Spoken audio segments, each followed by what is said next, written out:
regreso en Todo a Pulmón. Nos acompañan José Díaz operando los controles y frente a los micrófonos Jorge Jacobs y Marta Yolanda Díaz Durán. Nuestro invitado hoy es Javier Elaje, quien nos visita en los estudios hoy para que conversemos de varios temas. A lo mejor en algún momento también mencionaremos lo que la organización a la cual él pertenece, Human Rights Foundation, está haciendo en lo que respecta a la violación a los derechos individuales alrededor del mundo, porque como ustedes ya saben, apreciables oyentes, si en algún lugar se violan, son en Guatemala. Así que necesitamos aquí presencia de una organización como Human Rights Foundation. Ya con anterioridad estuvo de visita en nuestro país Thor Halvorsen, que es el fundador de esta organización, de la cual nos va a comentar brevemente Javier, que se encuentra hoy con nosotros, antes de que entremos a otros temas. Así que lo primero que vamos a hacer es darle la bienvenida a Javier. Bienvenido a Guatemala. Javier, buenas tardes. Gracias, Marta Yolanda, por la invitación. Gracias, Jorge, por tenerme aquí en el programa. En efecto, como mencionaba, yo soy director jurídico de Human Rights Foundation, que tiene la característica, a diferencia de la mayoría de las organizaciones de derechos humanos, las que conforman el llamado establishment de los derechos humanos, las que comenzaron el movimiento de los derechos humanos en los años 60, a saber, Amnistía Internacional o Human Rights Watch. Nosotros somos una organización que se dedica exclusivamente, o casi exclusivamente, a luchar por la defensa de los derechos humanos en las sociedades cerradas. Y las sociedades cerradas son las dictaduras totalitarias, como sigue habiendo, por ejemplo, en Cuba, en Vietnam, en Corea del Norte, y las dictaduras con libre mercado también, como hay hoy en China, ¿no? En los 70 hubo en Chile, ahora hay en China y hay otras dictaduras. Obviamente valoramos la importancia de la libertad económica en el desarrollo de los pueblos y siempre tiende a beneficiar a los más pobres, pero nos enfocamos particularmente también en la libertad política, a saber, libertad de expresión, libertad de prensa,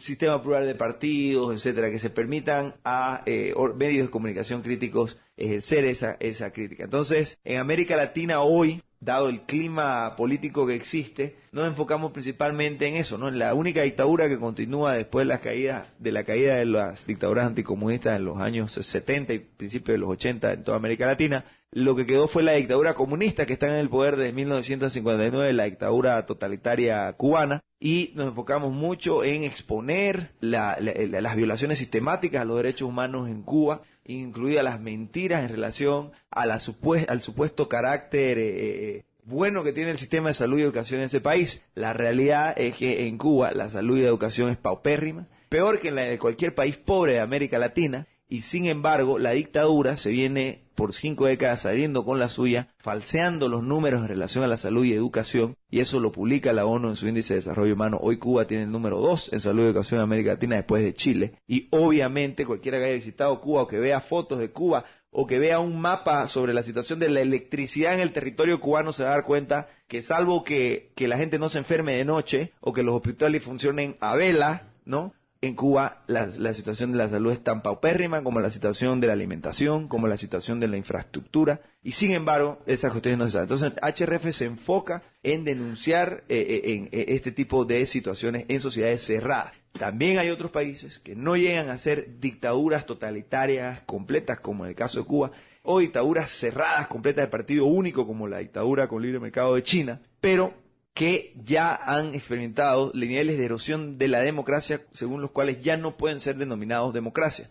Utilizando nosotros la nomenclatura que propone el politólogo de la Universidad de Harvard, Steve Levitsky, el politólogo de la Universidad de Toronto, Lucan Way, que escribieron un libro que se llama Competitive Authoritarianism, llamamos a este tipo de autoritarismos como autoritarismos competitivos, que son aquellos donde todavía hay algo de espacio para la oposición, todavía hay uno que otro medio de comunicación independiente, pero donde hay una campaña de hostigamiento abierto de parte del gobierno, donde muchos medios de comunicación ya han sido cerrados, donde muchos líderes opositores están presos. Venezuela siendo el país más claro en ese aspecto, Venezuela está en el umbral de pasar de un autoritarismo competitivo a un autoritarismo completo. Y los que siguen claramente como autoritarismo competitivo en América Latina son Bolivia, Ecuador y Nicaragua, ¿no? Después, en toda América Latina obviamente no es una tierra, como ninguna tierra en el planeta Tierra, no es una tierra ¿cómo se llama? Idílica, ¿no? Donde todo está bien, ni mucho menos. pero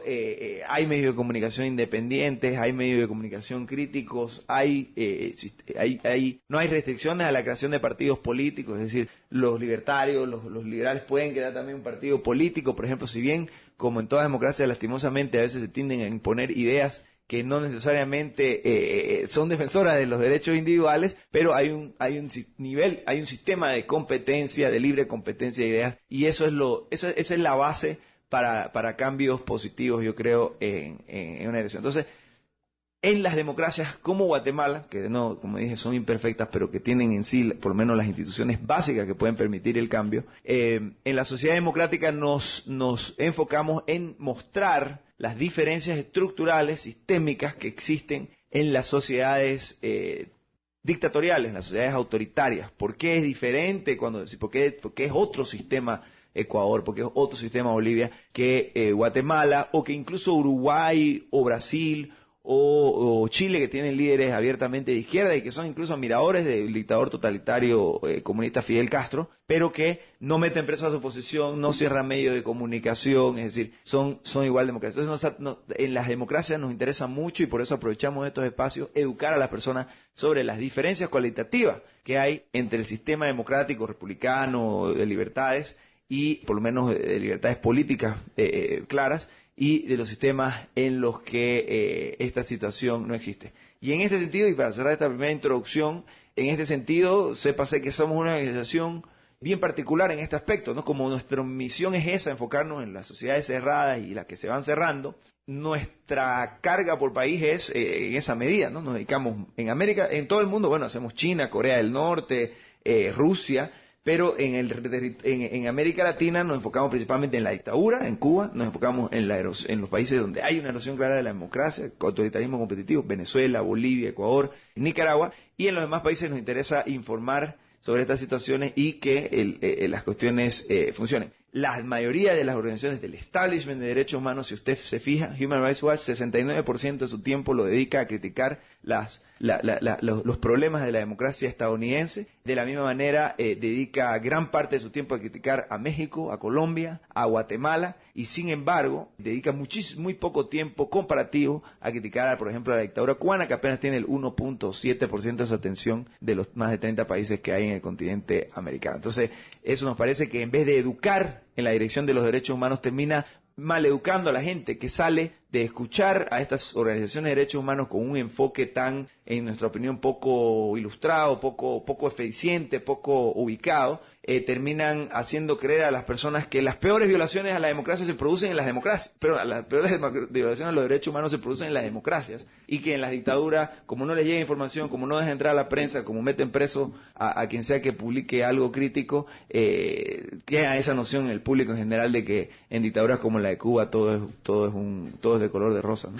El problema con las organizaciones de derechos humanos tradicionales y sobre todo la información que transmiten de países como el nuestro es información falsa. Y ese es un serio problema porque la gente no identifica a los que verdaderamente están violentando los derechos de la mayoría en nuestro país, que suelen ser organizaciones delincuenciales, porque yo ya no las llamo ni organizaciones campesinas ni nada por el estilo, porque son organizaciones que quienes forman parte de estas, Javier, lo que están haciendo es violentando los derechos, en algunos casos, de la mayoría de habitantes en Guatemala. Aquí ya en Guatemala es normal que estos grupitos que no llegan ni a reunir ni a 50 ni 100 personas paralicen todo el país, sobre todo en el interior de nuestra nación, con bloqueos por todos lados y bloqueos que ya de un tiempo atrás la violencia no es únicamente el evitarte circular, violentar tu derecho a la libre locomoción,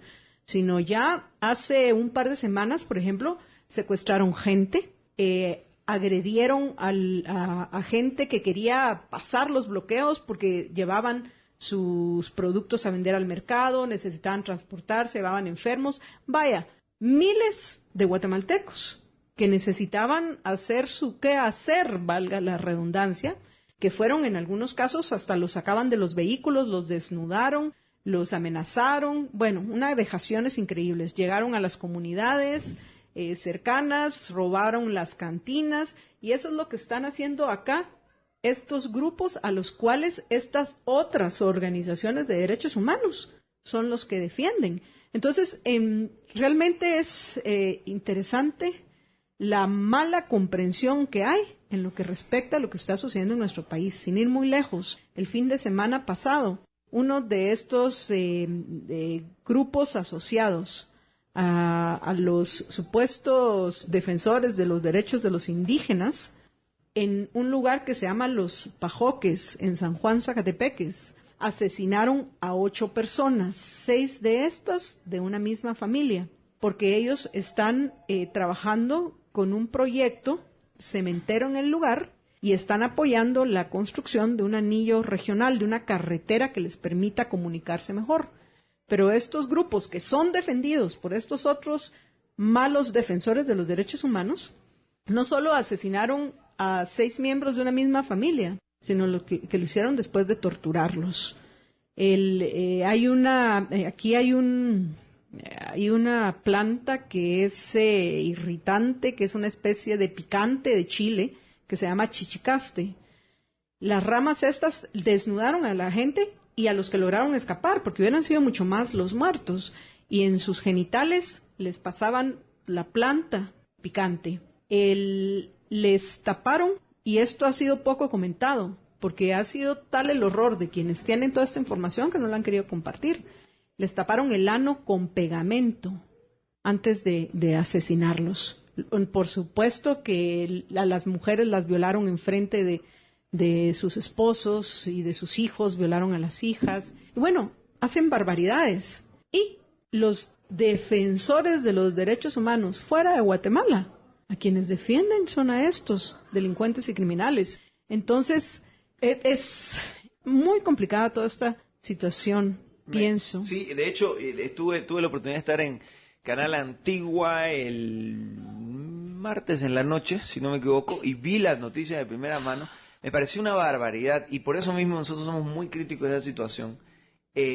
Por ejemplo, es gravísimo que si Human Rights Watch o CEGIL creo que se llama, o alguna de estas organizaciones de derechos humanos basadas en países libres, democráticos, se han expresado para apoyar a estos grupos que están en contra de, por ejemplo, que se lleve adelante este proyecto concreto del anillo que dice con la empresa cementera esa con la que están haciendo, si se han pronunciado para defender a estas personas como defensores de derechos humanos, y ahora, cuando hay indicios consistentes de que esos supuestos defensores de derechos humanos están cometiendo una atrocidad de la calidad de la que se han denunciado y han salido a la opinión pública, que no hay otra explicación, si esa es la situación, tienen que pronunciarse no solamente con la misma vehemencia, sino con mayor vehemencia por estas violaciones, y además dejar de defender a esas personas como defensores de derechos humanos, porque obviamente no lo son. Para que alguien sea un defensor legítimo de libertades, de derechos humanos, tiene que hacerlo en un clima de libertades, tiene que convencer con el poder de la palabra en la batalla de ideas que se produce en un mercado libre de ideas.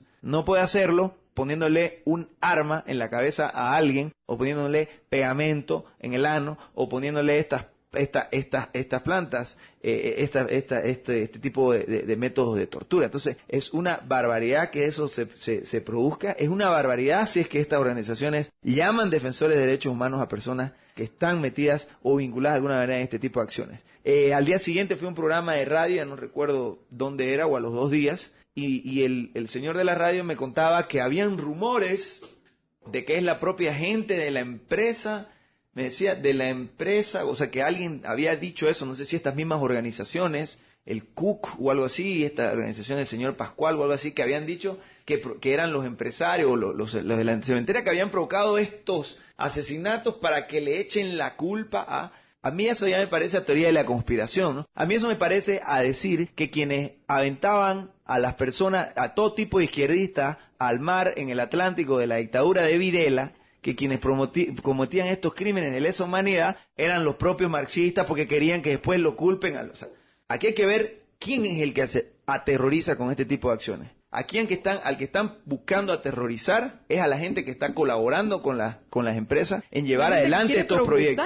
Al indígena que quiere progresar. Entonces está clarísimo que a quien está, así como cuando tiraban al mar, cuando torturaban, drogaban y tiraban al mar vivo a un montón de gente que fue presa bajo la dictadura del Plan Cóndor, por ejemplo, en Sudamérica, en Chile, especialmente en Argentina, donde más de 11.000 personas murieron documentadas con nombre y apellido. Así como a quienes trataban de terrorizar era todo aquel que estaba más o menos, que tenía amigos, que estaba de alguna manera vinculado con algún movimiento de corte marxista, así como eso era lo que se buscaba ahí, aterrorizar, y esas acciones son claras en esa línea. Aquí, obviamente, que a quien están tratando de aterrorizar no es al indígena que está opuesto a ese tipo de esquemas, al contrario, es al indígena que está de alguna manera propiciando que se lleve adelante este tipo de proyectos. Entonces, es muy, muy, muy importante que las organizaciones de derechos humanos en Guatemala, fuera de Guatemala, todos los defensores de la democracia y de la libertad cierren filas a favor de que se haga justicia, a favor de que se les respete la libertad a estas personas que quieren progresar o que quieren actuar de manera individual como a ellos les da la gana, y meter presos como criminales a estas personas asesinas que utilizan un argumento, el sacrosanto derecho, la sacrosanta etiqueta de los derechos humanos, de las libertades, de la justicia, de la democracia, para asesinar a personas inocentes. Entonces, la democracia se trata de eso, y la democracia no se trata de crear un clima de impunidad donde al final se termina secuestrando a las instituciones en base a acciones violentas que aterrorizan a las personas, ¿no? Javier, vamos a hacer una breve pausa y regresamos en unos minutos. Quédense con nosotros en Todo a Pulmón. Los acompañan Juan José Morales operando los controles, frente a los micrófonos Jorge Jacobs y Marta Yolanda Díaz Durán, y hoy estamos conversando con Javier Elaje de Human Rights Foundation. ¿Lo dije bien? Muy bien, perfecto. Regresamos en unos minutos.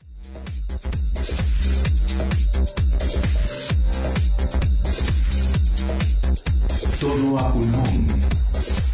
Estamos de regreso en Todo a Pulmón. Los acompañan Juan José Morales operando los controles, y frente a los micrófonos Jorge Jacobs y Marta Yolanda Díaz Durán. Hoy se encuentra con nosotros en los estudios Javier Elaje, quien es el abogado de la organización, es el director legal internacional de Human Rights Foundation. Hay que decirlo bien, si no me van a decir, estás violentando mi derecho al cargo correcto. Ahorita le explico bien el nombre ese, porque yo era, en realidad lo pusimos director legal internacional porque en ese momento yo no era todavía abogado por el Estado de Nueva York. Entonces, para evitar cualquier consideración, si bien yo trabajo principalmente con derecho internacional, cualquier consideración de que que está ejerciendo la profesión en Estados Unidos, porque nosotros estamos basados en Nueva York sin tener la licencia en el Estado de Nueva York, me va director jurídico internacional, que quede claro que hacía derecho internacional. Ahora que tengo la licencia de abogado también por el Estado de Nueva York, entonces ya no, me llamo director jurídico a secas. Entonces, por eso era la situación. Entonces el cargo es director jurídico a secas.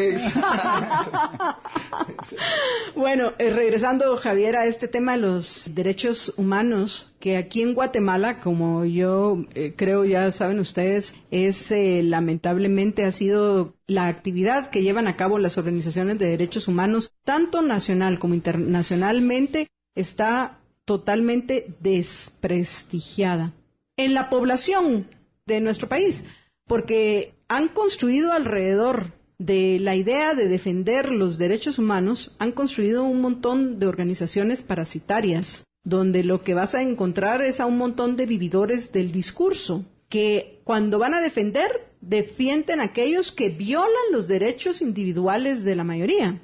Y cuando tienen que salir, como en el caso de estos, ya en San Juan Zacatepeques van por lo menos 13 asesinados. Fueron 8 el fin de semana antepasado, pero ya van por lo menos 13 muertos por ese conflicto. Dejemos a un lado la constante amenaza bajo la cual viven la mayoría de habitantes del área. Y aquí realmente los que pretenden justificar esa miserable actuación de los miembros de estos grupos son tan miserables como estos, porque sobran los testimonios de los habitantes de San Juan Zacatepeques, en los cuales ellos pueden señalar hasta quiénes son los que están detrás de las capuchas, porque al final, como hasta terminan siendo familiares, pero ellos se reconocen al hablar y saben quiénes son los que los están aterrorizando. Y digo, ¿saben quiénes son?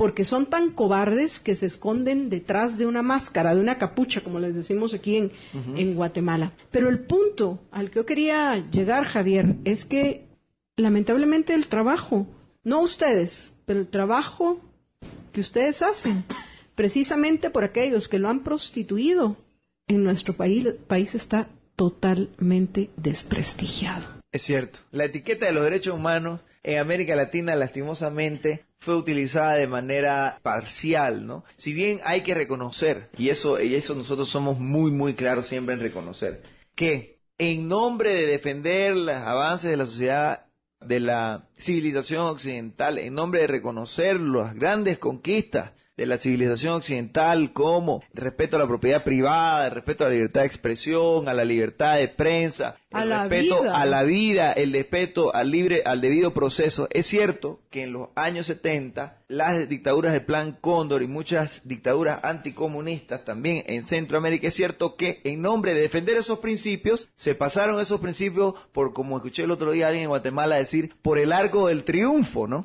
Entonces eso desprestigió la causa de la democracia y de la libertad contra la filosofía y las acciones concretas y el peligro real de la instalación de dictaduras totalitarias de corte marxista-leninista como la que se instaló en Cuba hasta el día de hoy, en Nicaragua por algunos años y con matices en muchas partes de América Latina por periodos más breves. Entonces, si bien ese era un peligro muy real y ese peligro está reflejado en 100 millones de muertos del comunismo, tanto en China como en Rusia, y además no muertos de campos de concentración o de fusilamientos o de ejecuciones extrajudiciales, muertos de hambre. O sea, este esquema que tenía por finalidad supuestamente dar el mismo tipo de prosperidad que según Marx solamente tenía la clase burguesa a toda la sociedad, resultó en convertir en toda la sociedad, de llevar a toda la sociedad a la miseria, excepto obviamente a la casta elitista, a la élite del Partido Comunista, ¿no? Entonces, si bien esta era una filosofía y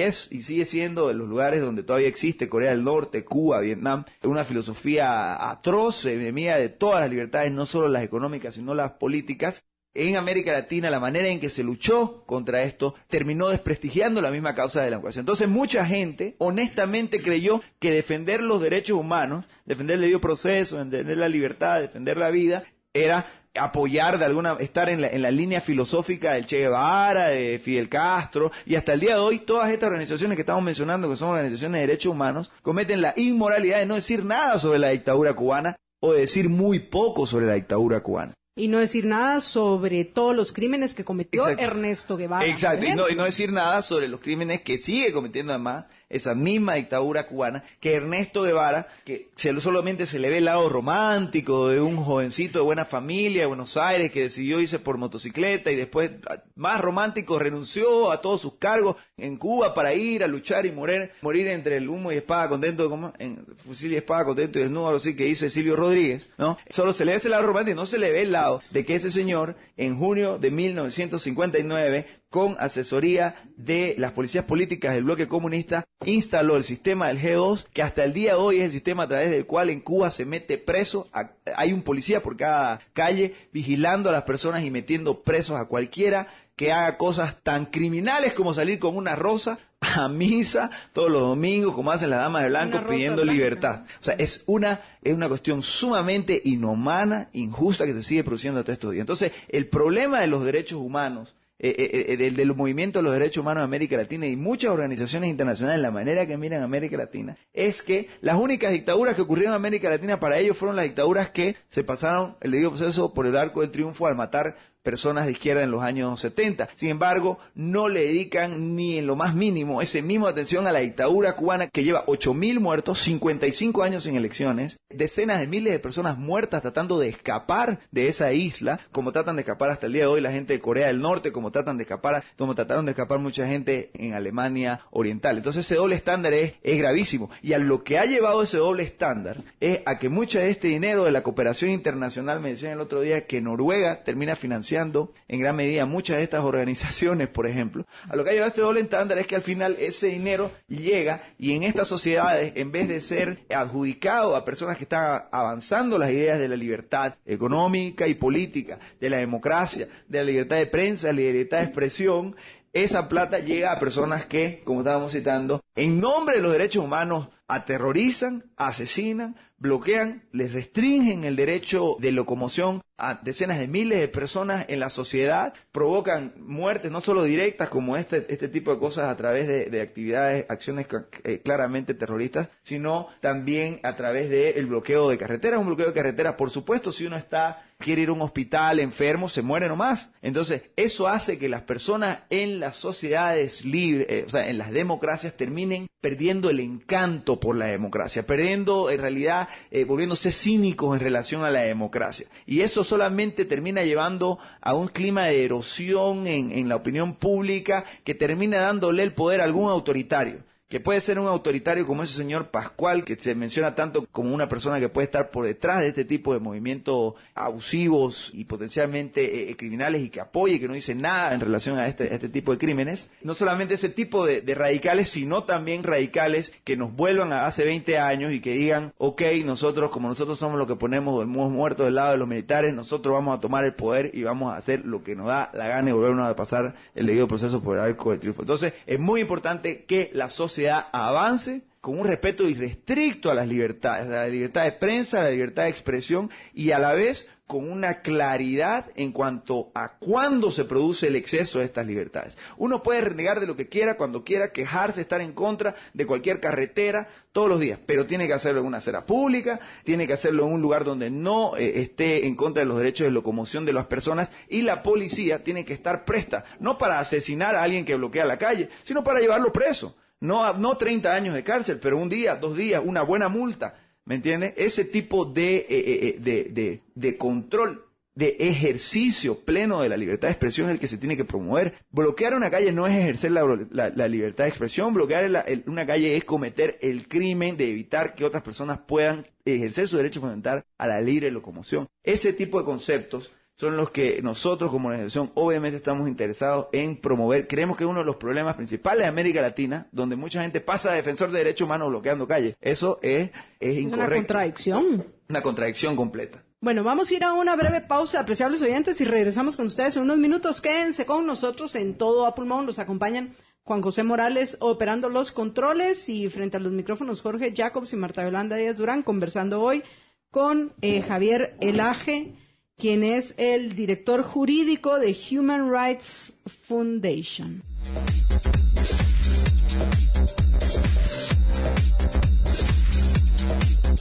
Todo a pulmón. Estamos de regreso en Todo a Pulmón. Nos acompañan Juan José Morales operando los controles y frente a los micrófonos Jorge Jacobs y Marta Yolanda Díaz Durán. Y hoy estamos conversando con Javier Elaje, quien está de visita por estas fechas en nuestro país. Javier es el director jurídico del Human Rights Foundation. Vamos con Jorge Jacobs. Javier, yo tenía una duda. Tú mencionabas con relación a que se dedican a las sociedades cerradas. ¿Qué pasa con los países musulmanes? Donde no todos, pero la mayoría tienen bastantes restricciones sobre la población. O el caso de lo que está sucediendo con el Estado Islámico. Correcto. De al-Baghdadi. Nosotros somos súper, también ahí muy categóricos, ¿no? En el Medio Oriente hay una sola democracia, que es el Estado de Israel. Independientemente de la filosofía económica, de la filosofía, ¿cómo se llama?, religiosa que tengan, ¿no? Independientemente si creen, en qué Dios creen los israelitas, es el Dios del Antiguo Testamento, ¿no? Yahvé, bueno, independientemente si es Yahvé, Jehová, no importa qué religión creen, como tampoco importa la religión en la que crean los musulmanes, los islámicos. Lo que importa es si respetan o no los derechos de las personas dentro de esas sociedades. Y en Israel, le cuento que pueden haber, hay marchas del orgullo gay, como en cualquier sociedad democrática, sin necesidad. No significa que todos los hombres tienen que ser gay o todas las mujeres tienen que ser lesbianas, mucho menos. Simplemente se respeta a la minoría sexual. Se respeta la libertad de cada quien de elegir qué hacer con su vida. Exacto, y eso se puede hacer en Israel. En Israel no cuelgan a los homosexuales en la plaza pública como lo hacen en Irán. En Israel hay partidos políticos de oposición desde la izquierda más radical hasta la derecha religiosa conservadora. Y todos ellos compiten en un mercado político y todo tipo de ideas compiten en un mercado libre de ideas. En Israel hay una gran cantidad de personas de religión islámica, no solamente viviendo libres y con propiedad dentro del Estado de Israel, sino también en el Parlamento israelita, líderes específicamente palestinos que están en el Parlamento israelita representados democráticamente, es decir, ¿Eso es por qué? Porque es un sistema democrático. No es que ellos sean más virtuosos genéticamente, o tampoco los estadounidenses son más virtuosos que los guatemaltecos genéticamente, o que los cubanos genéticamente, es porque viven en unas instituciones de libertad. Como usted bien mencionaba, en el Medio Oriente está plagado de dictaduras teocráticas, más con distintos matices de totalitarismo y de intolerancia religiosa. Han habido históricamente algunas dictaduras un poco más tolerantes en lo religioso, como es el Líbano. El Líbano tiene un sistema semidemocrático, pero como han sido el Líbano, Jordania, Siria mismo, bajo la dictadura de Bashar al-Assad, ha tenido cierta tolerancia con minorías religiosas durante mucho tiempo, pero dictaduras, ¿no? Y han habido ya dictaduras igual islámicas, pero más intolerantes en lo religioso, como Irán, que además de ser intolerante en lo religioso tiene pésimas políticas económicas, y por tanto poca libertad económica, o como dictaduras como se me fue de la mente la otra, o como Arabia Saudita, que tienen más o menos libertad económica, Qatar, que tiene más o menos libertad económica y además tienen mucho dinero, pero que también las mujeres tienen la misma cantidad de derechos, es decir, 0, ¿no? Y la gente tiene la misma cantidad de derechos de tomarse una cerveza, es decir, 0. Entonces, ese tipo de sociedades, claro, usted cree que el señor ese, el del establishment, ahí, el de la élite esa que gobierna Arabia Saudita, el de la élite esa que gobierna Qatar, ¿usted cree que él no se toma una cerveza? No solamente se toma una cerveza, estos señores se casan con la mujer que le da la gana, porque además tienen mucho dinero, y la mandan de compra a Billionaires Row en Londres, y a París, y a Nueva York, ¿no? Entonces, esa hipocresía y ese elitismo de una clase social que en nombre de la religión mete presa a cualquiera que se levante el velo, que en Arabia Saudita no pueden manejar las mujeres. ¿Esclavizan el resto, podríamos decir, Javier? Sin duda, esclavizan. Es lo más cercano a una esclavitud moderna. Esclavizan al resto en nombre de la religión y además cierran filas por propósitos exclusivamente populistas, tanto en las Naciones Unidas como en una serie en la organización de la Conferencia Islámica. Cierran filas contra el Estado Democrático de Israel, haciéndolo ver como que Israel está aquí cometiendo genocidio, crímenes de lesa humanidad porque está en contra de la religión islámica, algo que es falso. Israel, de nuevo, y en las relaciones eso está claramente demostrado, no hay una política sistemática que busca eliminar el islamismo, todo lo contrario. Lo que sí hay es una declaración abierta de parte de todos estos grupos, Hezbollah, Hamas y todos estos grupos terroristas, que no son completamente rechazados por estos dictadores que ya mencionamos teocráticos y que sí le tienen jurado en este caso, Estado de Israel y a ese sistema democrático la destrucción, ¿no? Y la destrucción. Entonces, esas cosas la gente, nosotros latinoamericanos, por ejemplo, mi apellido es libanés, yo no sé si mis antepasados fueron musulmanes, de hecho, mi apellido es musulmán, el aje significa el peregrino. O sea, el aje es, digamos, tropicalizado, latinizado. Exacto, es el pero ¿cómo hash realmente se debería de pronunciar? Se debería pronunciar el hash y es un apellido libanés de origen claramente musulmán que significa el peregrino, porque una de las misiones, de acuerdo a la religión islámica, es que uno tiene que peregrinar a la Meca una vez en su vida. Entonces es el peregrino porque es el hajj, porque ya ha peregrinado, ¿no? Y en distintos países, con distintas modificaciones del lenguaje árabe, se escribe un poco distinto, pero significa lo mismo. Pero hay mucha gente moderada en el mundo árabe. Yo no sé si mis antepasados bien pasados seguramente eran musulmanes. Yo no sé si los que vinieron a América Latina eran por ahí cristianos maronitas o cuál era su religión. Pero independientemente de eso, en el mundo árabe hay mucha gente moderada, así como hay mucha gente moderada en Guatemala que no refleja las atrocidades que se cometieron de uno u otro bando por ahí en el conflicto armado, como también en América Latina, en Argentina. Imagínense un país tan lindo, en Chile, en Bolivia. Cualquier atrocidad que se cometa no tiene que ocuparse la población en general,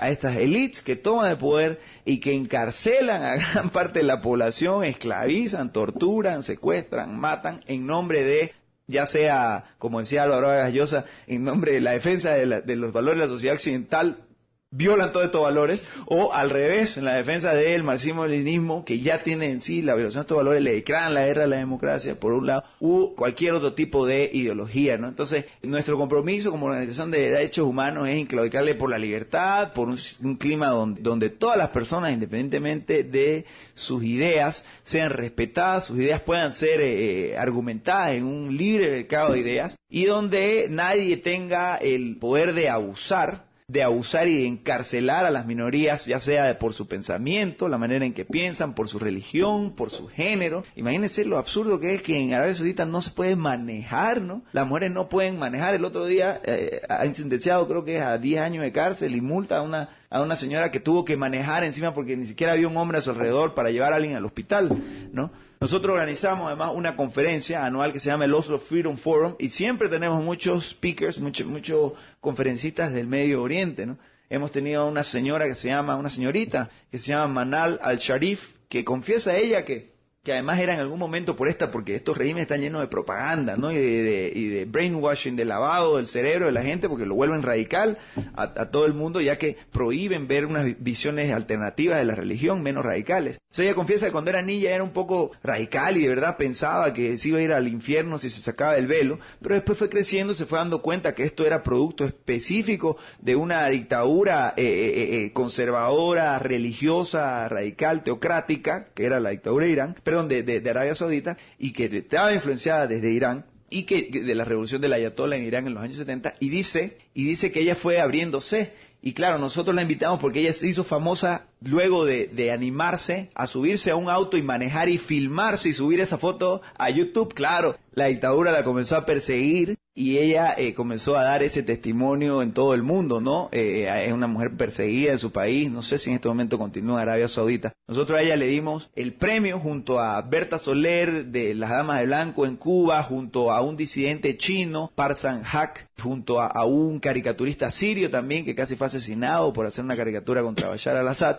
Hemos dado este tipo de premios a personas que consideramos héroes, ¿no? Y de los derechos humanos sin duda, y le hemos dado el premio que se llama el premio Václav Havel por la disidencia creativa, ¿no? En favor de la disidencia creativa, y todo lo vamos a otorgar ahora en octubre otra vez en el Oslo Freedom Forum. Entonces, esa es la manera en que vemos el Medio Oriente y nos parece que es la manera objetiva de verlo, ¿no? Es la manera, además, si uno ve con ojos de democracia, de libertad, de derechos humanos, esos son los únicos ojos con los que se puede ver esa realidad. Lo demás es apologismo de la dictadura, apologismo de la intolerancia religiosa, apologismo que puede llegar desde los niveles que ya mencionábamos, Qatar, Arabia Saudita, pasando por Siria, Jordania, Líbano, hasta ya Irán, ¿no? Puede llegar a esos niveles, hasta ya los niveles absurdos, y ya nunca he visto, o por lo menos nunca he visto en los últimos 300 años, como los que está tratando de propiciar ISIS, ¿no? A la hora que ese famoso Estado Islámico, Irak y el Levante, que tomaría, digamos, en términos de territorio, clama territorio sobre Siria, Irak y un montón de otros países del Medio Oriente, a la hora que esos señores lleguen al poder, es un talibán como sería un gobierno como el talibán que gobernó Afganistán y que fue el caldo de cultivo para que ahí se proteja Al Qaeda y crezca y aparezca Osama Bin Laden. Se convertiría esa zona en una zona tan oscura, tan negra, más que cualquier zona religiosa, de curatismo religioso que se haya visto en la Edad Media, ¿no? Bueno, en el caso de los miembros del Estado Islámico, ya hasta los de Al Qaeda los desconocieron, o sea, vamos a ir a la última pausa del programa y regresamos con ustedes en unos minutos. Quédense con nosotros.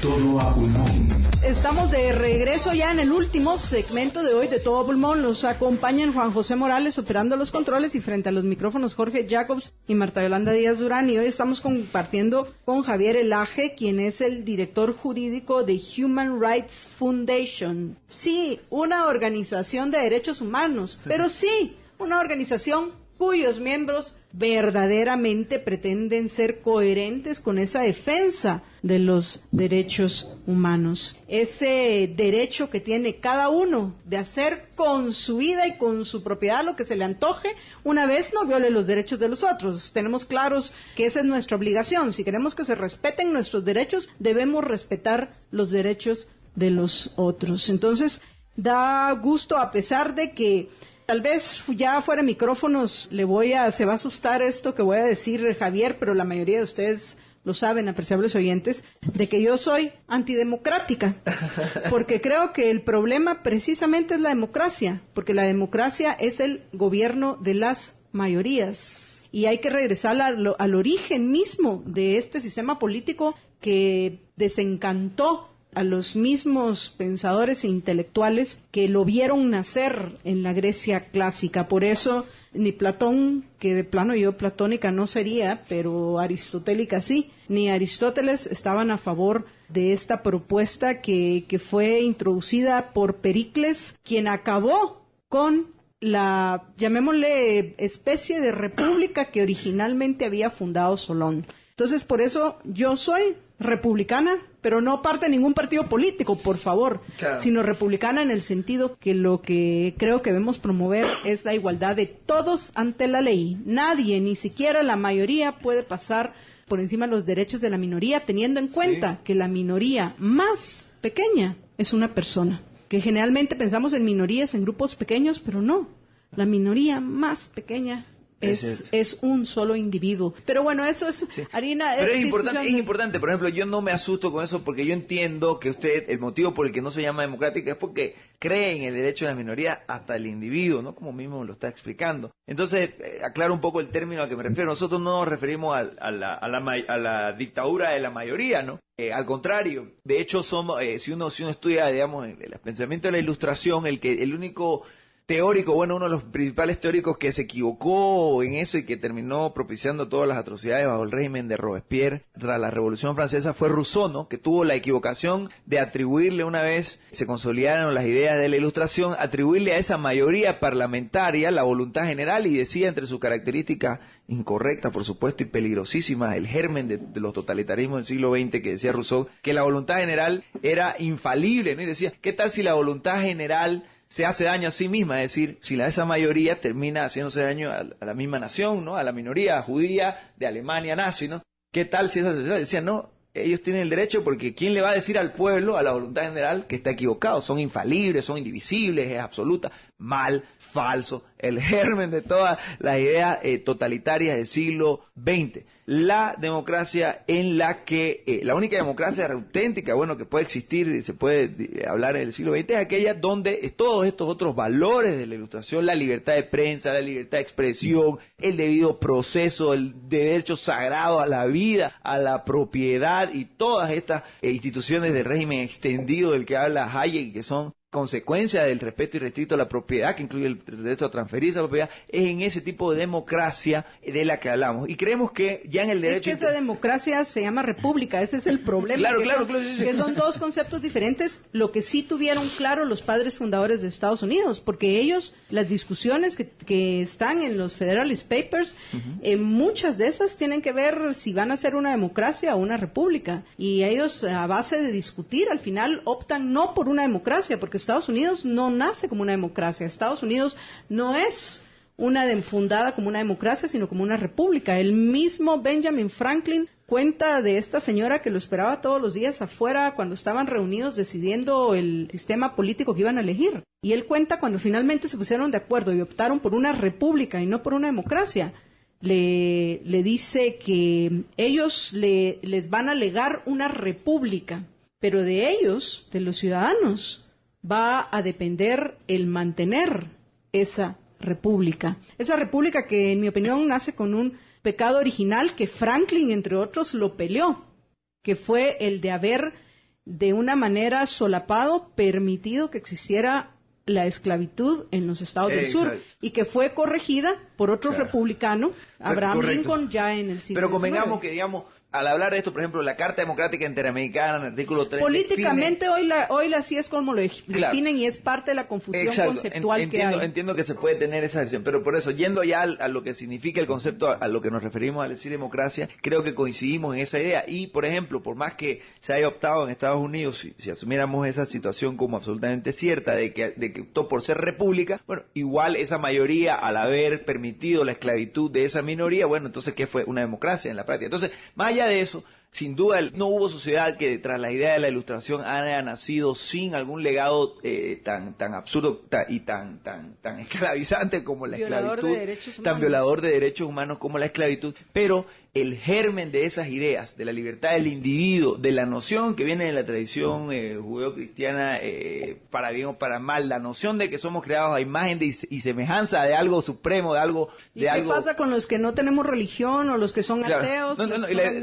Lo único bueno de esa noción independientemente de quién sea el Dios, es la noción de que nadie tiene derecho a matar al contrario. Todos debemos de ser iguales ante la ley. Exacto. Y que nos debemos defender los unos de los otros. Exactamente. Ya se nos quedan solo 3 minutos y lo que yo quería mencionar, Javier, tiene que ver con... Yo entiendo que, por ejemplo, a países como el nuestro, ustedes vienen a compartir la vida, cómo realmente vive la gente en las dictaduras totalitarias, que una dictadura totalitaria es pues cuando la vida de los miembros de esa sociedad está totalmente estatizada. Correcto. Redundando. O sea, conforme más dejamos que los gobernantes adquieran poder, porque el Estado es solo una ficción, es una abstracción, quienes actúan son las personas, conforme van aceptando más y más la idea de que esa ficción se va a hacer cargo de sus vidas, es cuando les estamos dando el poder a aquellos que llegan a ejercerlo para que terminen al final convirtiéndonos a nosotros en sus esclavos. Pero ¿cómo es posible que con toda la evidencia que, por ejemplo, en el caso de ustedes, llevan a países como el tuyo, como Bolivia, correcto, aquí, como Guatemala, la gente no despierte? Y, por ejemplo, en Bolivia ya anunciaron que de nuevo va a ser electo presidente Evo Morales. En violación de la Constitución. ¿Cómo explicas tú eso? En violación de la Constitución que él mismo dictó. Esa es una gran pregunta, ¿no? Es una gran pregunta. La mejor respuesta que he encontrado es en ese capítulo, no recuerdo si es entre la razón y el instinto del libro La fatal arrogancia de Hayek, Fatal Conceit. No sé si es ahí donde habla de los orígenes del ser humano como colectivistas. Claro, nosotros, a ver, los seres multicelulares existen hace 3 billones de años, ¿no? 3.000 millones de años, en términos continentales latinoamericanos. 3.000 millones de años. Los seres pluricelulares, 1.5 mil millones de años. Los primeros homínidos recién aparecen hace 10 millones de años. Es decir, nos hemos reproducido desde que éramos seres multicelulares, y luego anfibios, y luego seres pre-homínidos, y luego homínidos. La inmensa... A ver, la agricultura se descubrió hace apenas 12.000 millones de años. La revolución neolítica. Claro, la revolución neolítica hace apenas 12.000 millones de años después de que los primeros homínidos son de 10 millones de años. Es decir, un 99,9999% de nuestra vida en el planeta Tierra la hemos pasado en una situación colectivista, básica, primaria, paupérrima, miserable, tribal. Eso es lo que hace que tanto nos gusten las banderas. Ay, juega la selección de Guatemala, entramos al estadio, se nos paran los pelos. Eso no lo podemos evitar. Eso es algo que lo tenemos en los instintos. Por eso es que las normas morales, así como las normas de la democracia, de la república, las normas de la libertad, la filosofía de la libertad, como lo que hablaban en Rand, y en general las ideas de la Ilustración, son todas ideas contraintuitivas que van contra nuestros instintos. El instinto es que, obvio que es más fácil, no sé, si tengo hambre, sacarle al de al lado, ¿no? El problema es que, como una norma contraintuitiva, las leyes de propiedad nos han dicho, como saben que si la sociedad se basa en eso, en no proteger la propiedad, vamos a vivir todos en la miseria. Entonces, una norma contraintuitiva es respetemos a la propiedad. No es que sea intuitivo que querramos respetar. Es intuitivo que lo que tenemos nuestro se quede nuestro, pero no es intuitivo que lo del otro se lo dejemos a él. Eso no es lo intuitivo. Entonces, la idea es que las normas, las leyes, las normas morales, son sumamente contraintuitivas, han sido creadas contra estos instintos tribales, colectivistas, que lastimosamente, atávicos, que lastimosamente todavía tenemos, no lo podemos controlar, es que es así nomás, o sea, es como el tema sexual. Imagínense lo primitivo que es que tenemos órganos genitales que reaccionan de una manera rara cuando ¿me entienden? O sea, eso es una cuestión perfectamente primitiva de una realidad que es igual que ocurre como cualquier animal y que está direccionada a la reproducción, ¿no? Exclusivamente. De la misma manera, nuestro gusto por el dulce es tan grande porque, claro, son donde están la mayor cantidad de calorías, y como ha pasado 99.99% de nuestro periodo en el planeta Tierra pasando hambre, hemos desarrollado estos elementos para consumir la mayor cantidad de calorías posible, ¿no? Entonces, yo lo explico en esos términos, el carácter contraintuitivo de las normas de la libertad y la democracia. Bueno, lástima que se nos terminó el tiempo porque podríamos haber tenido una bonita discusión en el sentido que pienso que... Porque yo no creo en los instintos, y mucho menos en el caso del ser humano. Tenemos una naturaleza, que es una cosa diferente, pero nuestra naturaleza y lo que nos representa nos diferencia de los otros seres vivos que hay, como lo que son las plantas y los otros animales. Es que el ser humano no tiene cualquier conciencia, sino el ser humano tiene una conciencia racional. Y además de una conciencia racional, somos volitivos. Nosotros podemos decidir hasta ir en contra nuestra. Y que al final las normas las vamos descubriendo, no las vamos creando. ¿Qué es lo que funciona para que todos estemos mejor? Lo que pienso es que la gente, tristemente, le gusta fantasear. Y tal vez es eso lo que tenemos desde los tiempos primitivos. La fantasía de que alguien más se va a hacer cargo de nosotros. Entonces, a pesar de que sabemos de que nos están mintiendo, los políticos, bueno, yo no, pero muchos, así lo piensan, prefieren decantarse por lo falso, por lo que no existe, en lugar de abrazar la realidad y decir, no, si los seres humanos, esta es nuestra naturaleza. Y así es como salimos adelante. Y además de eso, el valerme por mí mismo me va a ayudar a sentirme orgulloso de mí, que también es una necesidad del ser humano, porque el ser humano no solo tiene necesidades biológicas, también tenés necesidades psicológicas. Por eso también en estos países de las dictaduras y aquellos populismos estatistas que cada vez realmente van creando más miseria, la gente, a pesar de toda esa creencia en el populista que los va a salvar, la gente vive miserablemente en todo sentido, porque el ser humano, parte de su naturaleza, implica el sentirse que lo que tiene se lo ha ganado. Y al final aquellos que han mendigado lo que tienen, y aquellos que se lo han robado, saben que no es de ellos y que ellos no se lo ganaron. Pero bueno, Javier, fue un gusto compartir contigo. Y apreciables oyentes, pues nosotros nos despedimos recordándoles que los espera a las 6 de la tarde en Contravía PM María Dolores Arias, y a las 7 de la noche se une con ella a la conducción de Más Negocios Jorge Jacobs. Yo me retiro hasta mañana, como siempre, deseándoles, por favor, recordándoles que una sola vida tienen, y sí, está muy complicada la situación, pero disfruten de su vida. Sean felices, muy, pero muy felices. Todo